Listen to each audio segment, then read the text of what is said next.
Ho, ho, ho, hello. It's Dave here. And I'm with my wife, Cathy, and I wish you could see the look that she's giving me right now. Hello, Dave. Hi. Merry Christmas. Merry Christmas to you too. Thank you. Cathy. So this is the podcast where we walk home from the movies, but tonight, instead of walking home from the movies, we're sitting on our sofa to watch a Muppet Christmas Carol, and we're walking as far as the kitchen for a mince pie, drink a bit of wine, that sort of thing. Yeah, it's our annual Christmas episode. So we are going to watch a Muppet Christmas Carol, which are The Muppet Christmas Carol, not Muppet. It's the definitive one. The Muppet Christmas Carol, as voted for by our lovely listeners through a Twitter poll we ran. So thank you. At the Cinemile. And neither of us have seen this movie in at least a decade, so we're quite intrigued. Used to watch it a lot as a kid. Never owned the VHS, did you?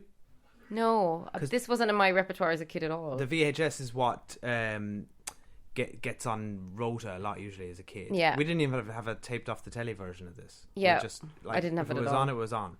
But I like this movie, but I haven't seen it in a long time. And I, truth be told, didn't want it to win the poll. I wanted the Santa Claus to win because I'm really interested in rewatching that and seeing if it holds up at all. I voted for Die Hard. Yeah, wouldn't have minded Die Hard either. But so really, we're doing a real service to you people. We're not watching either of the movies we want to watch. But we're giving it what the people want. We're doing this for you. Yeah, the 30% of you. So I'm excited. I mean, this will be our first festive movie of the season, so I'm really excited to sit down and watch it and just have a nice evening. Go on, let's crack in. Okay, bye. Bye. Bah. Humbug. He was the greediest man alive. It's Ebenezer Scrooge. Until the night he met someone extraordinary. Hello. The Muppet Christmas Carol.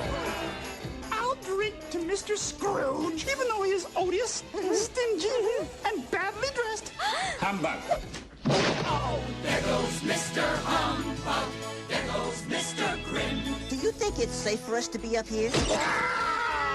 If they gave a prize for being mean, the winner would be him. Yes, Mr. Cratchit. If you please, Mr. Scrooge, the bookkeeping staff would like to have an extra shovel full of coal for the fire. We're such a frozen. How would the bookkeepers like to be suddenly unemployed? Heat wave. Oi! This is my island in the sun.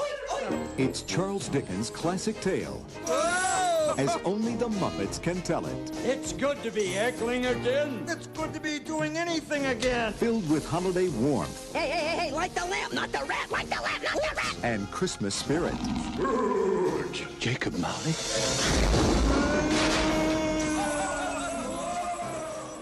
Right. Hi. Hello.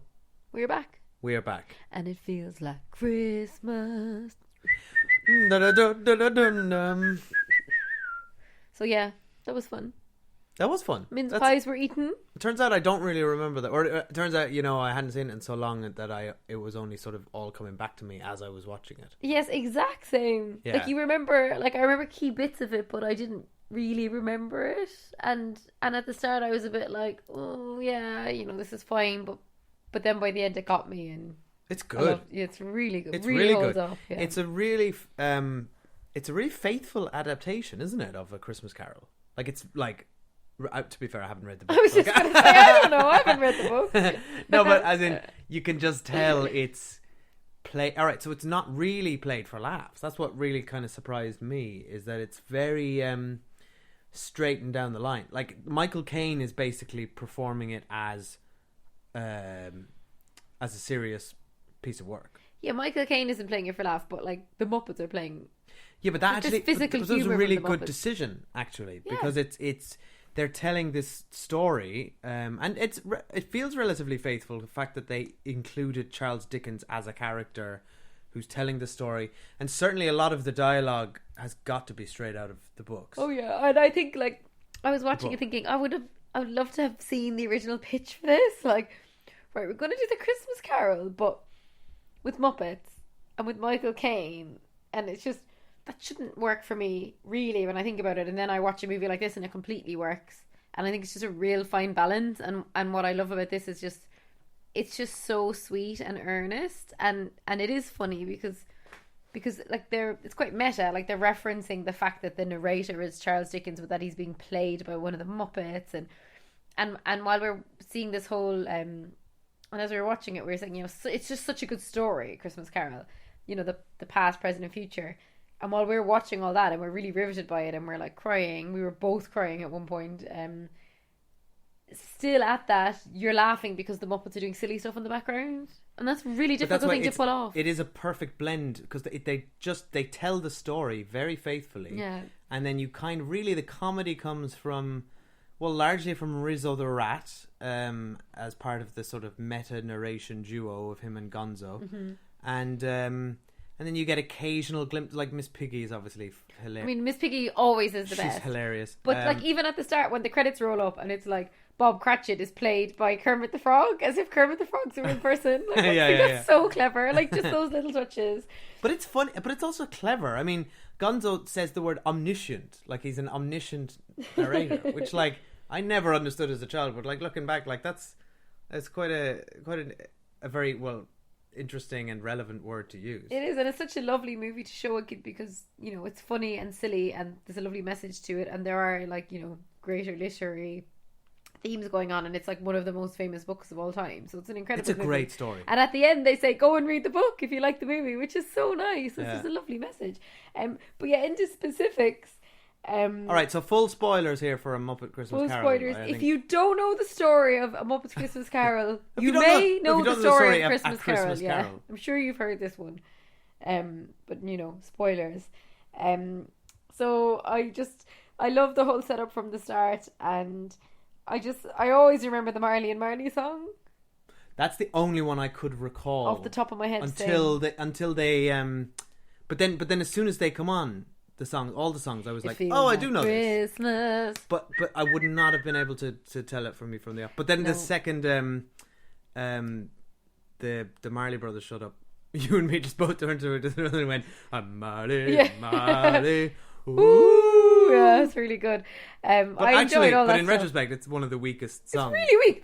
They go Marley and Marley, and then woo! They can't think of anything else to do. So why is that the one stuck in our head? But the setup is so sweet, you know, in the office of like Kermit's kind of the gang leader, because he's always like the one, you know, he's like the one who'd be standing up for workers' rights, and he's saying we need to get Christmas Day off, and like we need more coal, we're so cold, and Scrooge is awful, and he won't donate money to charity, and he's awful to everyone. And Michael Caine's just perfection in this role. Like he's just so curmudgeon-y and like brilliant. He's good. Yeah. Like this is a really, really good performance. Like Michael Caine is we all know he's a great actor. We don't need to talk about that. But he's like giving it his all. I actually found, while I was doing my Wikipedia research, I found a great quote from him, which goes like this. Is it properly credited, or is it a fake Wikipedia I checked. quote? It's from, come on, this day and age we can trust Wikipedia. It's very well monitored. This is from it was an interview by him at the time during production. He said, "I'm going to play this movie like I'm working with the Royal Shakespeare Company. I will never wink. I will never do anything Muppety.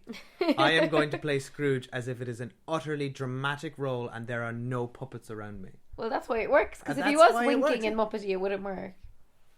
But also the fact that Kermit's largely a straight man anyway, but he brings a complete sincereness and sweetness that Bob Cratchit needs to sell that. And then, of course, Tiny Tim is just devastating. Dave, you digress. The moment we need to go to the Ghost of Christmas. We'll do this chronologically. Right. From the Ghost of Christmas Past, who's played by a terrifying girl from a horror movie. Oh my God, she is the stuff of she's a nightmare show. That. We need to put a picture. Oh no, of her I do. I remember. We need to put a picture of her up on our social feeds, because I think most people mightn't. I certainly didn't, and I basically screamed when she came on stage. No, I realised. I mean, on screen. As soon as she showed up, all the memories came flooded back to me, as if I'd sort of regressed them, or buried them deep down within me, because I'd been so horrified as a child by this floating, nightmare doll child. It's like a Chucky doll or something. It's absolutely terrifying, and they've done something to her face where it kind of looks like they might have transplanted a child's face onto it, like a moving child's face. Because obviously the CG is not the best, given it's 1992. But her voice and everything Yeah. It's absolutely terrifying. Why wasn't Scrooge terrified of her instead of the ghost of yet to come, who's not that scary, really? It was just a big old Well, I guess pile of sheets. from Scrooge's point of view, he couldn't see how badly CG'd she was because he wasn't acting to anything. Well, he literally wasn't noticing the yeah, puppets he wasn't around looking him. at anything. Yeah. But yeah, I mean, the stuff. This is pretty standard stuff. The Ghost of Christmas Past. I mean, it's kind of funny to picture that a young Scrooge spent every Christmas in the classroom working. It's like surely. Like, for no other reason than, like, schools probably closed on Christmas Day and he probably couldn't have been there, so it didn't quite make sense. But I like they just showed that from a really young age he was basically just weirdly overly industrious and curmudgeon-y. But what they don't explore, and again, this is a kid's movie and I haven't read the book, so what they don't explore in this movie is, but what made him like that? Like, it's pretty strange that a 5-year-old boy would be like that. And I guess I would have liked to see more depth to his past. Maybe we'd seen his family situation or his parents or something instead of just, oh yeah, he's always been like this. And that's the story. It's very light on detail, yeah. This movie, to be fair. It feels like... But again, it's a kid's short, movie. Yeah. And it kind of I mean, they're not going to go into, like, maybe, potential, like, deprivation or abuse Scrooge suffered as a child, I guess. Though actually that might have been an interesting way to inform the character. Again, I don't know if it's in the book or not. But I guess the bit that touched me most out of the Ghost of Christmas Past, because it was like pretty light, is the bit where he's actually engaged and I didn't remember this at all, and she's saying, but when are we going to get married? And he says, oh, we need another year because finances aren't where I want them to be. And she's like, but you said that last year. And he says, well, I love you. And she's like, I don't think so, I think you loved me. And she just walks off. And you see Michael Caine, like, heart breaking as he watches this exchange. And that's really sad. Yeah, he sold that. But that moment didn't really land for me, I'll be honest, because they don't spend any time establishing that relationship. Oh, no, it's all about him. Like, we only met her, like, 30 seconds before at Fozzie Bear's party. Well, it's that exact thing where a woman is only used to tell a man's story, and that's exactly what this is. Yeah, whereas you compare this to, and I'm going to compare this to Scrooged, which is my personal favourite telling of A Christmas Carol. And that relationship with Bill Murray and I forget the actress's name, who from Raiders of the Lost Ark, who is like integral to the whole thing, and they built the movie off the back of that. That's the spine of the whole thing. The spine of this movie is Tiny Tim. Yeah, to be fair, but no, you're right. She was just servicing his plot, but at the same time, that of all the past stuff, that was the only really meaningful one. The rest is just, oh, it's a Christmas party where he's complaining about the cost of Christmas. Oh, it's a school day and he's like, he's going to school when he should be. It's all very surface level, really surface level stuff. And then when we get to the so that was when we were in the Christmas Past stuff was when I was going, oh, I wish we weren't watching. Like, I wasn't saying I wish we weren't watching this, but I was like, I kind of wish we were doing a different movie. Can I very quickly before we move on? Yeah. There's a brilliant Sam the Eagle playing his headmaster, though, is superb. He's one of the best Muppets. You know the Muppets better than I do. Like, I'm surprised you know all their names because I don't. I grew up with them. I watched the reruns of the show. Yeah, I never did. He's telling him about being that he's going to be going into business and he's got an apprenticeship and he says, it's a great living, it's good to be industrious. It is the American way. Oh, that's brilliant. And then you get that moment of, like, it's so kind of cheesy, but Gonzo comes up behind him and kind of whispers it. It's like, it is the British way. That was really funny, though. That made us laugh out loud. And then we get to Ghost of Christmas Present. I have to say, this is technically the Ghost of Christmas Future, because it's 1 a.m. in Scrooge's bedchambers, and yet they're looking at least 8, 9 a.m. So it's the ghost of it's a ghost of a few hours from now. The ghost of Christmas tomorrow. So no, but it's not tomorrow. If it's 1 a.m., then it's today. Fine. So he is the ghost of Christmas today. And if he's the ghost of Christmas today, then that's the present. No, because he's the ghost of Christmas right now. He even says to him, I can only live in the moment. So I call absolute bullshit on that one. Yeah, but it'd be pretty boring if he was, like, taking visits of people's homes at 1 a.m. and they're all asleep. He could have looked into, like, people's bedroom windows. Nothing creepy about that. So he's basically the ghost of Christmas voyeurism. And he's like, literally they go out in the street and everyone's singing, it feels like Christmas. That's the best song. And then he goes, isn't it? Great. And suddenly Scrooge is a convert to Christmas. Oh, I wanted to talk about this as well. So Scrooge is like, as if he's never seen people singing Christmas carols before. But like, yeah, this ghost didn't show him anything. It's too much of a 180 for the character, and he just starts suddenly halfway through. He sees some mice and he's suddenly smiling. Yeah, it's too soon. And then he starts doing this amazing dad dancing. He wasn't dancing at the stage. Oh yeah, all right. I'm good. Remind me to post a GIF of this on our Twitter, because Michael Caine does some superb dad dancing, and that's at the end, not at the middle. No, in this song. Oh, at one point, because he's a convert to Christmas halfway through the song because people are singing, and he's doing this sort of. This is a podcast, so you're not going to see what I'm doing, but I'm doing it right now. What do you think? I think he looks like he's like this. Flying. Right. Anyway, so then he goes into his nephew's house. The nephew's being pretty mean about him, which I thought was surprising because the nephew is the one who invited him to come over Christmas Day. The nephew in Scrooged is nicer than the nephew in Muppet's Christmas Carol. Well, it's weird because he's so nice at the beginning when we meet him. Yeah, it just seemed a bit odd. But then he is talking about him behind his back. Yeah, he's slagging him off in a game of charades, so that's a really mean thing to do. And then we get to Kermit and Piggy's, and this is just the best. Like, as soon as Piggy shows up, like, she's just the standout always. And we were just saying how sweet it is that whenever Kermit and Piggy have kids, the girls are always Piggy, the boys are always Kermit. It's so simplistic. They're just like so sweet, and like Piggy and the two girls are just so funny.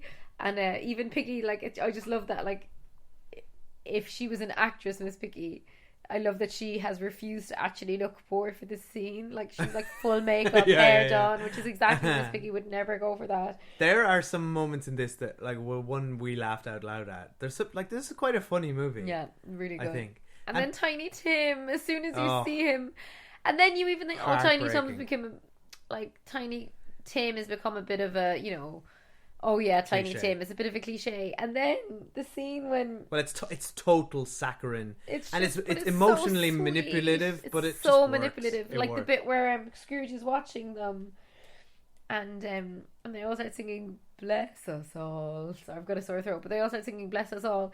And then at the end, Scrooge starts going, but what's to become of Tiny Tim? What's to become of Tiny Tim? And he keeps his eye on Tiny Tim for the longest, and like obviously foreshadowing to us that something's going to happen to Tiny Tim. But I felt really anxious in that scene. Like, I just really felt that scene. And the family are ridiculous because they're all literally sitting around singing "Bless Us All," and the narration says like they're having the best day of the year. And I'm like, very quickly they went from, they're supposedly a really poor family, and like very quickly they went from eating the goose or whatever to like just all singing. Like, are you not going to eat your meal? What are you talking about? It's a musical. No, I know, but like they just suddenly. Sorry, you wanted a 20-minute dinner scene before the musical, I just thought it was where they're like, "Oh, pass the salt, please." But it's a funny one, and I meant to say this actually earlier. Mental head.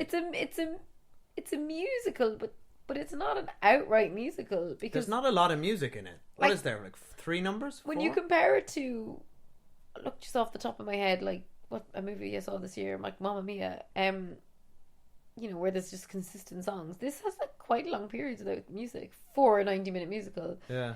And some of the songs are a bit weak. Like I think this "Bless It All" song was weak, and like we said, we couldn't remember the music. It's sweet though. But it's not like we couldn't remember the music. No. Like I already have just watched it. I can barely remember it.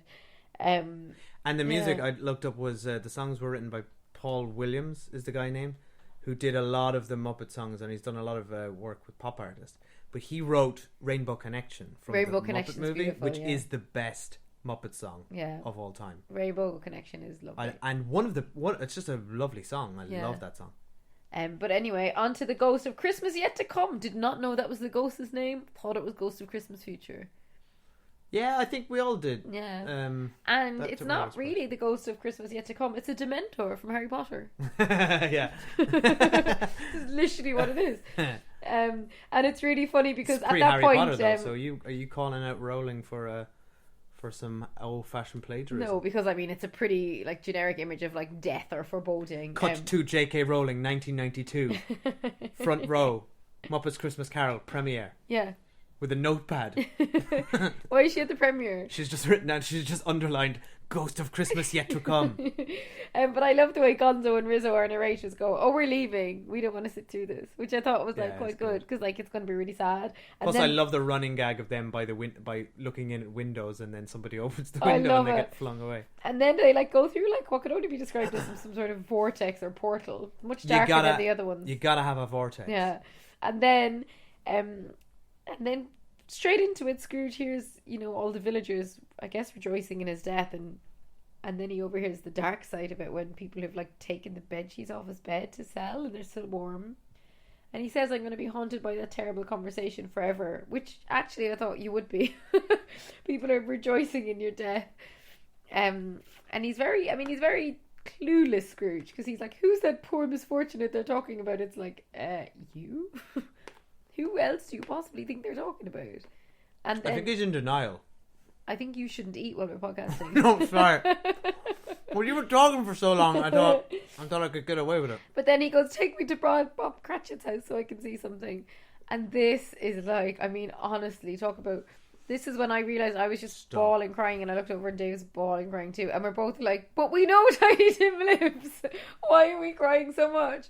Because Kermit's describing where he's buried Tiny Tim and how he's like so overlooking he has a view the of ducks. the ducks. Oh, because he always loved the ducks. I mean, for fuck's God.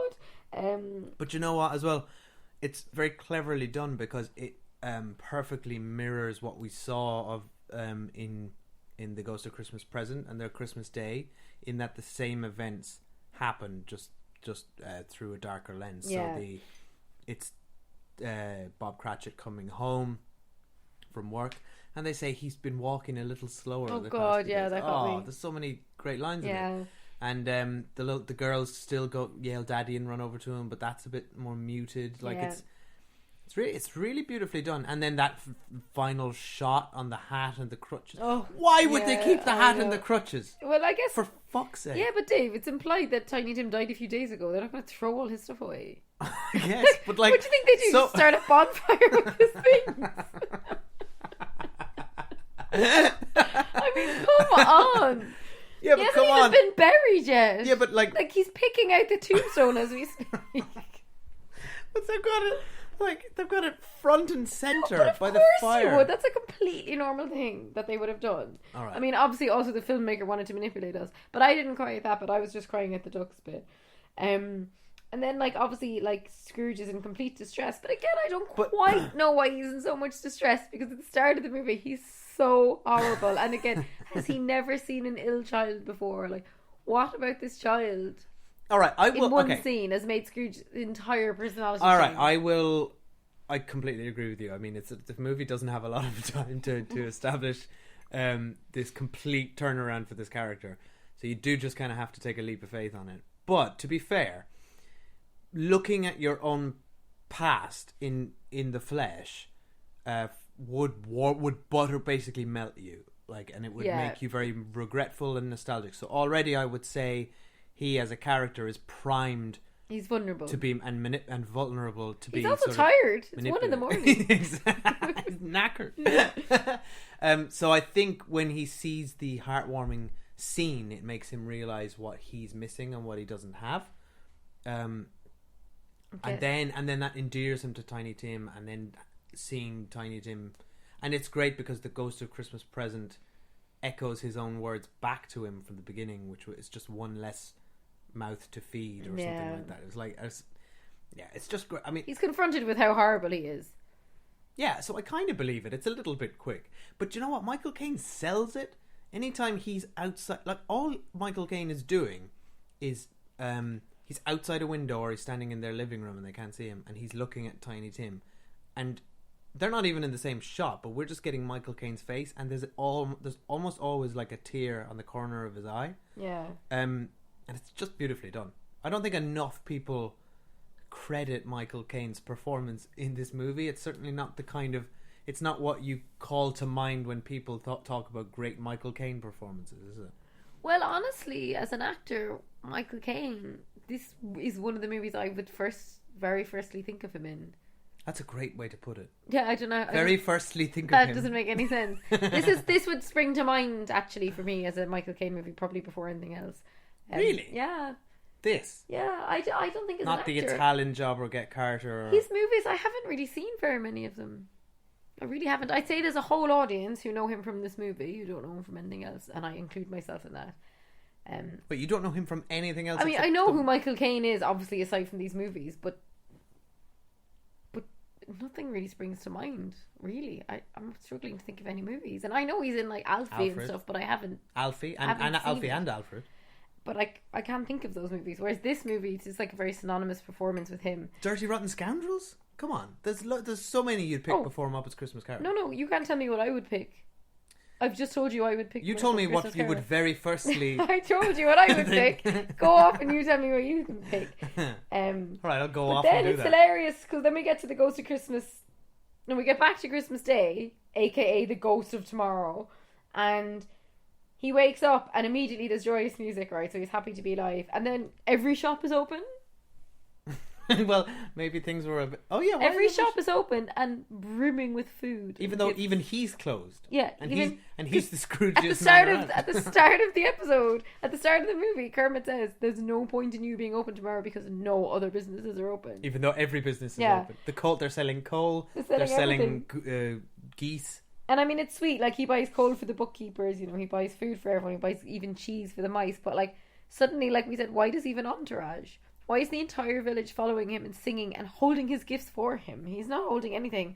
All he does is at the last minute pluck a gift from one of his minions to give to whoever. Because they've basically been infected with the joy of Christmas. They should be in their own homes, like. And he's just singing, "I hold you close with a thankful heart." Also, he shows up... Okay, it's a total dick move what Scrooge does here.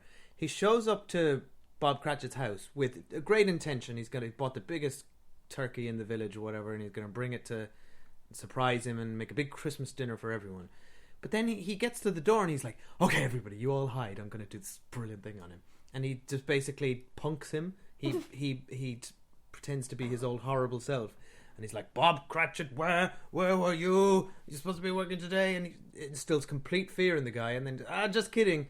And then invites himself, just marches into his home uninvited and says, "I'm throwing you a Christmas turkey." And the whole village is here as well. Well, he actually buys his own seat at the table because he says, "I'm raising your salary and paying your mortgage. Now can I come in?" It's like, well, obviously I have to invite you in. Like, well, thank you. First of all, thank you, employer, for your kindness. But, you know, I was hoping to spend Christmas Day with my family. Without you. I spent 364 days a year with you. And what really annoyed me about this as well is, well, A, it's just so presumptuous of him. But B, when we had witnessed the family scene earlier of that Christmas Day, they had said it was the best day of the year for them.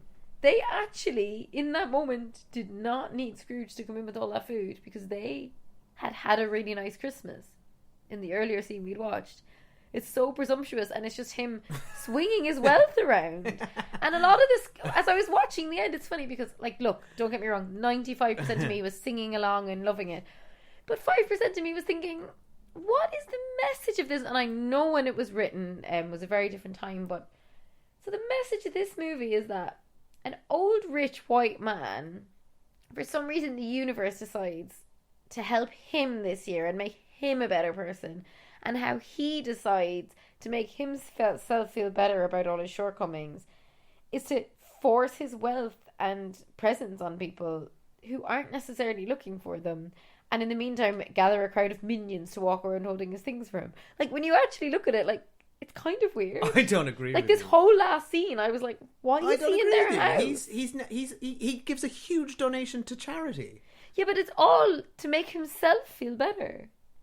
Well, no, it's because he's realised that it's the path he was on of not being generous and helping people ends with him dying alone and people reveling in his own death. Yeah, so he wants to do it. He wants to do it to make his life better and like not end up like Marley and Marley, who give him the warning at the start as well.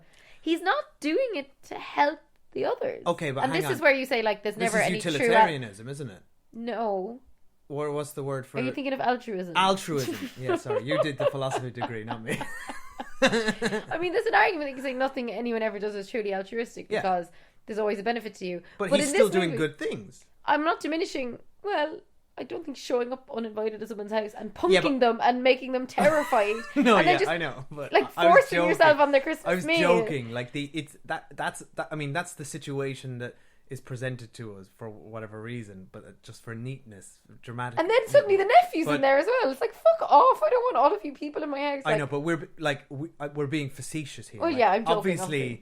Obviously, that's the message of the movie. The message of the movie is that wealth should be redistributed down with the 2%, right? That's what this is. This is for the 98%. I mean, the message of the movie... We're going unexpectedly deep on this. No, the message of the movie is honestly a lovely message, which is that you should be kind to people and you should always, walk a mile in someone else's shoes, or in this instance, fly into their house uninvited and spy on them. But you should always try to think, what's going on in someone's life. I don't know what their backstory is. How can I help? That's a message, a very inspiring message. But the other side of it is just this rich guy swinging his money around. I mean, fine. But to his own end, because he doesn't want to be in a situation where when he's dead people are pillaging his house and he wants to feel like he saved, like he's having like a savior complex. He wants to save Tiny Tim. Like, why does Tiny Tim live? This is the bit I don't get. So Tiny Tim died obviously because of health problems, right? Now when we saw Tiny Tim, he actually lived in a very happy family. He's well fed and his house is nice. Why does Scrooge changing his life make Tiny Tim live? Because he became a second father to him, is what they said. Tiny Tim did not need Scrooge. All he needed to not die was have a second father. Yeah, so what's wrong? Kermit's a lovely father. Maybe I assumed they would say that Scrooge paid all his medical expenses or something. But yeah, didn't. But anyway, we digress. Honestly, the end was lovely. that was a really unexpected tangent. No, I just was watching it thinking, I would say the reason the story doesn't work if he's not wealthy, right? Because if it's just some poor guy who was a dick, but wouldn't that be a nicer message though? It's not about the money. What it is about, what's lovely, is that Scrooge decides to be kind. But what we're seeing is someone splashing loads of cash. And that's not necessarily what anyone in this story needed. What they needed was for him to be kinder, to obviously put coal on the fire so they're not working in freezing cold conditions, and not be abusive to them. Yeah, but he did that. I know that, but I'm saying nobody in this story, except for that really sad little, I think he was a rat, I'm not sure what he was, and he was actually starving and he slept her off. Nobody else we saw in the movie. There's a little boy who goes off to get the... Yeah, so he needed material wealth, like he needed money and he needed a roof over his head. They gave him five shillings, man. But Kermit and his family, from what we saw, were actually fine. What they didn't need Scrooge to come into their house and throw this outlandish feast. Yeah, but they were fine. But obviously he could do with a pay bump. Let Pop Cratchit have his fucking salary increase. Will you? You're the real Scrooge of this story. Increase and he can have his look, I'll take my mortgage paid off by someone. Jesus, I'd hate to work for you. I would love you're basically you're fine. You're doing fine. I'd love my boss to walk in tomorrow and pay off my mortgage and double my salary. But I don't think that... Would you then be like, no, we're fine, actually? No, I'd we're say, doing just thank fine. you, but don't feel that just because you've paid me off that you can come and spend Christmas with me and my family. You know what I mean? Kermit had no say in I'll it. let your boss in and she can come and have Christmas with us if she's going to I pay our I'm a very mortgage. nice boss, so it's different, but still, no. Anyway, we totally digress. I have to say, we need to rank our 3 Christmas podcasts now. What? So we've seen, on the Christmas podcast... We've seen Bad Mom's Christmas. It's a Wonderful Life. Okay, you've only seen 2. So what do you want me to rank? You want me to rank It's a Wonderful Life or the Muppets, and Muppets A Christmas Carol? Well, I'm ranking Bad Mom's Christmas that's the first. Stupidest comparison. How am I supposed to compare those? Okay, two? Bad Mom's Christmas comes also, in 3rd place why for me. does everything have to be ranked? Second place. Dave, excuse me, I'm ranking here. And... Dave, I'm ranking mine. Yeah, and I'm telling you why you shouldn't. 3rd place is Bad Mom's Christmas. Because it was one of the worst movies I'd ever seen. Oh, what a surprise. Albeit it was a very fun episode because I went to the cinema with the Scummy Mummies, who I'm a big fan of, and we had lots of fun. 2nd place is A Muppet's Christmas Carol. I'm sorry, Dave, as much as I've enjoyed eating mince pies and watching a movie with you at home, It's a Wonderful Life is my favourite Christmas episode. Because we'd never seen it before and we went to the cinema and it was just it felt like a really special day. Yeah. But yeah, So happy Christmas, everyone. Okay, I'm genuinely opposed in general to ranking things. But that said, our best of the year top 5 list is coming out after this episode. So stay tuned for that. Yeah, stay tuned. But it's a genuinely hard thing to do. Dave, look, honestly, if you don't want to rank, it's fine. I'll invite someone else on the episode. Because I always do fine when you're not with me. Ouch! Is this how I find out? Is it? Wait, I've recorded it already. Who's replacing me? I've recorded it already with the mysterious guest. It's your mom, isn't No, it? yeah, it's my mom. No, I haven't. She's too good. She's too good. Linda's my number one competition. She is. But right, thank on, you let's wrap everyone this for up. listening. I hope you do get to watch the movie before Christmas because it is really enjoyable and It's a solid Christmas movie. yeah, it's a solid Christmas Yeah. movie. And we did really enjoy that. The first song, Feels Like Christmas. We'll play that at the end. And if you are feeling in a generous mood this Christmas and have enjoyed listening to the podcast, we don't ask for money. We don't ask you to pay off our mortgage.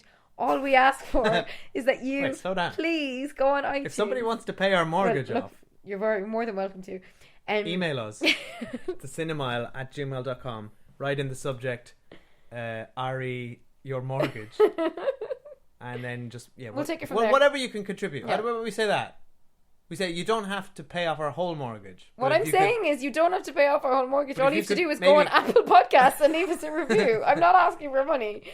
That's not going to put food on our table. All I would ask for is that please go onto Apple Podcasts or iTunes or wherever you listen to us, or the Acast app, and if you're an Apple Podcast, please leave us a review. All we ask is that you leave us 5 stars.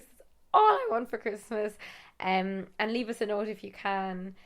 And then, in the spirit of Christmas, the food banks in England, we do have to say, are really struggling this year because there's obviously huge economic issues in this country, and with the universal credit rollout, there's lots of people who are without money this Christmas. So really handily, what we do when we're donating is actually we go to Tesco's, because in Tesco's they have like an area where you can leave food. It doesn't even have to be food We're you not bought in sponsored by Tesco's. We're not Tesco. sponsored We just by go any of to these. Tesco. But if you actually, often I buy the food in Aldi and then drop it to the Tesco one because Aldi's much cheaper. They have a huge food bin near the front door. Yeah. In most supermarkets should have this. Yeah. And Tesco's definitely do. I don't know about ask the if supermarkets. they do. Yeah. And they will tell you, always ask what they're looking for, or it will say it on the Yeah, sometimes it's things on you the wouldn't box. expect. Like recently, because they often end up with loads of Yeah. the same thing, and they'll then have a it's not surplus. helpful. But yeah, you don't even have to buy the food in Tesco. You can buy it anywhere and just bring it in. And then Tesco do something where they actually match it to a certain point, which is quite cool. But anyway, I think we're not Scrooge here. We don't go around forcing food on people. But it's a very nice thing to just, if you can do that this Christmas.